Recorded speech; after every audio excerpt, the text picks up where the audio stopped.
Now 31% of the dollars, if not more, go to administrative costs. That was that big chart I showed you where all the administrators went up and the physicians didn't go up. In order to determine who you're going to cover and who you're not going to cover, you need to spend money doing that. When you get a claim brought into you and you try and decide whether that fits into one of those 47,000 types of plans, 9,000 types of plans you might have in your country, that takes money. As a physician, you have to negotiate a price with every single one of those insurers. That takes money. So this is where the money is going to. And as Mr. Lindsay showed that graph of here's where costs are, here's what's going to have to happen afterward, and here's where maybe we could end up once we get it worked out. This is sort of, to me, the simple way of getting that money to pay for that bulge. You get rid of the middleman in healthcare, and you have the relationship be, once again, between the provider and the individual, and not between the company and the individual and the company and the provider. I won't go over this. This is just the different places in which money was saved in that analysis, but the important thing is to notice that they did account for an increase of $1.8 billion, in covering costs for those people who now don't have health insurance. I'm very nervous to be up here with Dr. Cabot because I didn't know if she knew what I did in my spare time. But and so I apologize for seeming so nervous. Oh, I blew it. Sorry. And I obviously don't know electronics very well, but now that we have all this health information technology at Denver Health, I'm getting much better.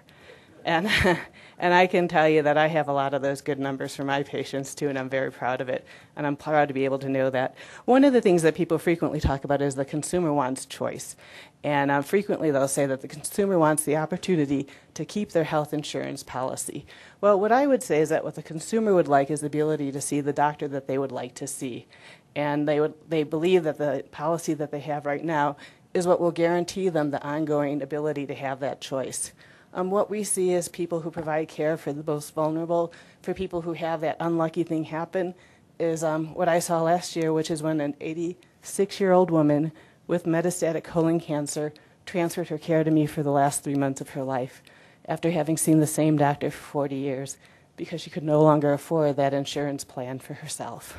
So the choice that a consumer wants, I would argue, is to see their physician, not to have their insurance plan. So what I'm talking about is social insurance, not socialized medicine. Individuals would pay an income-based health insurance premium. Employers might pay a payroll-based premium. Now, if we could be sure that the mayor would add that $23,000 to my salary if he didn't have to pay for my health insurance anymore, I'd just as soon pay the whole premium myself.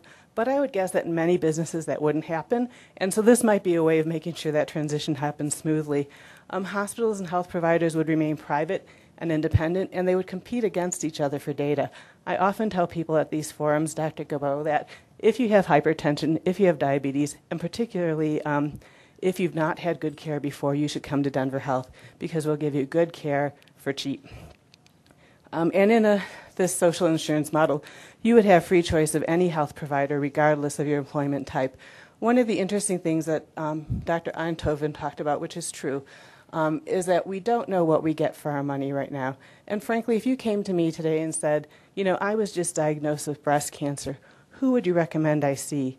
I couldn't tell you. I couldn't tell you what doctor in Denver or the Denver metro area is known to have the best outcomes for breast cancer.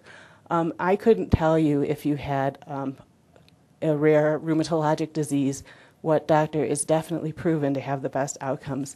And I think that means that you can't make a good decision as a consumer, and you should have that information. And you should be able to see the doctor that has the best outcomes, because that will often give us the best value for our money. So we know this can happen. See, I did it again. We're in trouble. We know this can happen because every other country in the world has a healthcare system, escape, thank you, that ensures medical care for all. They all spend less than we do. Many spend less than half. Most have lower death rates, more accountability, and higher satisfaction. There was a survey done of U.S. physicians in 2008, very informal, and actually 59% of physicians now support national health care.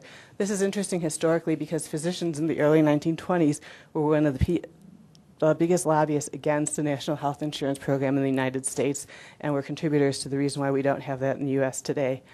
If you were to ask people outright, should the United States adopt a universal health insurance program in which everyone is covered under a program like Medicare that is run by the government and financed by taxpayers, 64% support that. Now, you would never guess that by listening to what you hear on the news or listening to what's happening in Washington.